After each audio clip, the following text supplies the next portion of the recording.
Amis de la poésie, bonjour. Shalom uvracha. Ce Shabbat s'appelle Shabbat Shira, parce qu'on lit la parashat Beshalach, qui relate le passage de la mer, non pas de la mer Rouge, mais de la mer des Joncs, et qui contient le cantique de la mer.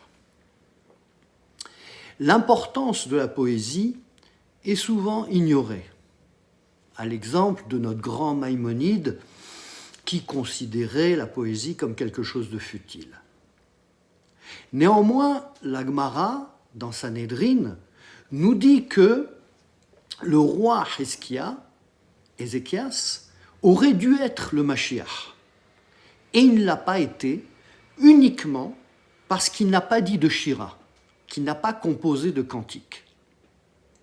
Pourtant, c'était injuste, et il avait fait progresser la connaissance de la Torah dans son royaume à tel point que sous son règne, il n'y avait pas de jeunes garçons ou de jeunes filles qui n'étaient pas experts dans les lois de pureté, qui sont des lois particulièrement difficiles. Alors, si ce n'est pas par manque de connaissance, est-ce que par manque de reconnaissance ? C'était injuste. Est-ce qu'on peut concevoir qu'il n'avait pas su remercier Akadosh Baruch Hu pour tous les bienfaits qu'il lui avait prodigués ? Non. Je crois qu'il lui manquait la dimension poétique, celle qui parle au cœur. Car il faut savoir s'adresser non seulement à l'intellect, mais aussi à l'émotionnel, au cœur. Il faut prendre en compte la poésie, la musique. D'ailleurs, le prophète Élisha, quand on lui demande de prophétiser et qu'il n'a pas l'inspiration, il fait venir un musicien et la main d'Hachem se pose sur lui. La Gemara, dans Shabbat, en déduit que la présence divine ne se révèle jamais dans la tristesse, ni d'ailleurs dans l'insouciance, mais dans la joie du commandement accompli. Et c'est pourquoi, bien que je sois de formation un scientifique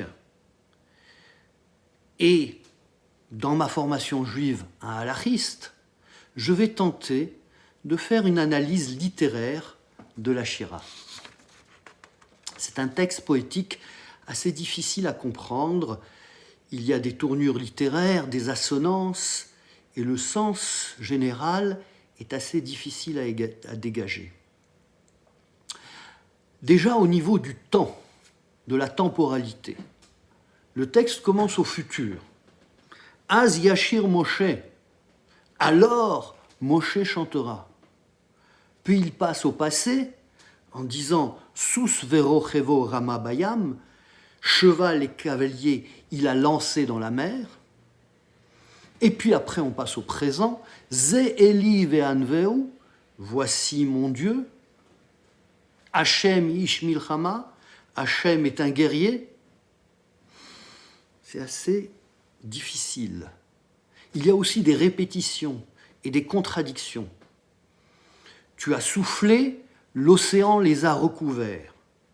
Et ensuite, tu as étendu ta droite, la terre les a engloutis. Ont-ils été engloutis par la mer ou par la terre ?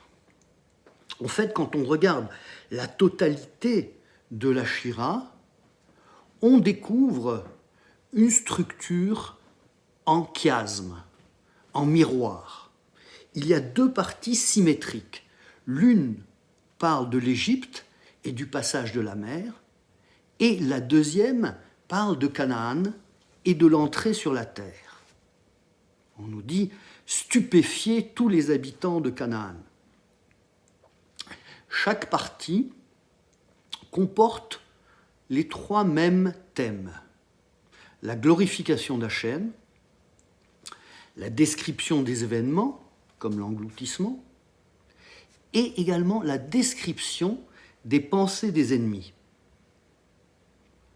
Pour les Égyptiens, l'ennemi disait « tirons l'épée, que ma main les extermine ». Pour les Cananéens, au contraire, Les peuples la prennent et ils tremblent. La terreur s'empare des Philistins. Les chefs d'Édom s'épouvantent. Un tremblement saisit les guerriers de Moab. Et au centre de cette double structure, il y a un verset double qui dit « Mi chamocha ba'elim Hashem, mi kamocha neda ba'kodesh » Qui est comme toi parmi les forts éternels? Qui est comme toi magnifique en sainteté, digne de louange, opérant des prodiges? C'est ce verset, la magnificence divine, qui est mise en valeur par cette construction. Quand on examine les versets, on se rend compte que les versets de glorification d'Hachem sont au présent. Hachem est magnifique. Hachem est un héros de guerre. Les versets au passé sont la description des événements, qu'ils soient d'ailleurs passés, relatifs à l'Égypte, ou futurs, entrés en Canaan. Pour Ibn Ezra et le Or HaHaïm, les événements sont décrits comme ayant déjà eu lieu. Il y a une dimension prophétique dans cette poésie. La poésie est inspirée et inspirante, comme on l'a vu. Les versets au futur, eux, traitent de la rédemption. Que ce soit « Alors Moshe et les enfants d'Israël chanteront », qui d'après au moins une opinion dans la Gemara Sanhedrin est relatif au temps messianique, ou « Tu les amèneras et tu les établiras sur la montagne de ton héritage, au lieu que tu as préparé pour ta demeure éternelle, au sanctuaire Seigneur que tes mains ont fondé. » Parce que le but ultime de tout le processus de libération, de don de la Torah, c'est de faire résider la présence divine sur terre. Et c'est pourquoi le texte conclut « Hashem yimloch leolam vaed » l'Éternel régnera pour toujours.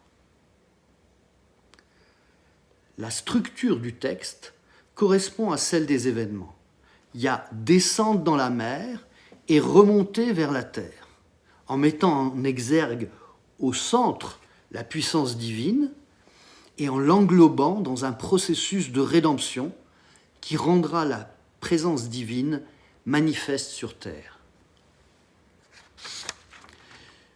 Je voudrais maintenant attirer votre attention sur un autre aspect, sur le rythme. La poésie hébraïque est basée sur un rythme donné par des assonances et des répétitions. On nous dit « Yemincha adoshem nedari bakoach, yemincha adoshem tiratz oyev » Ta droite éternelle marque sa puissance, ta droite éternelle écrase l'ennemi. On a une répétition des mêmes sons.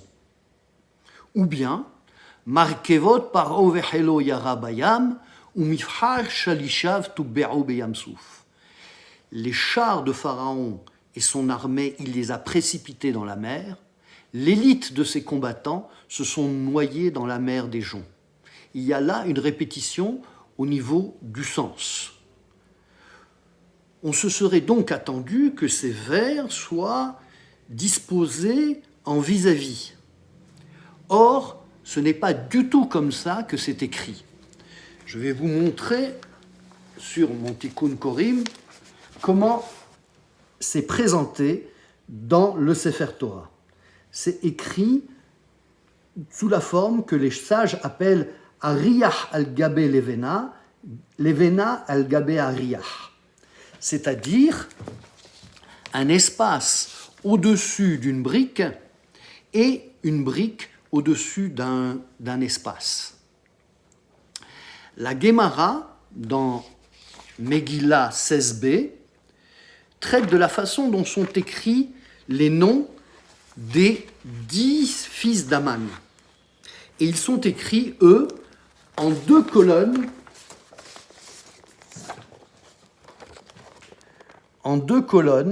différentes.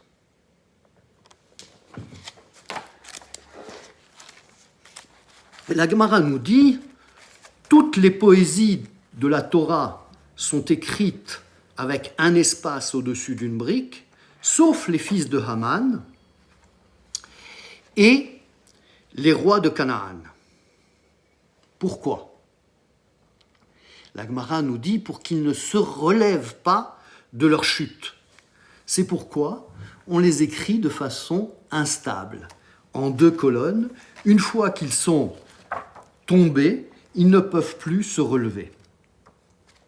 En réalité, la paracha de Haazinu est aussi écrite en 2 colonnes. Pourquoi? Parce qu'il s'agit là de remontrances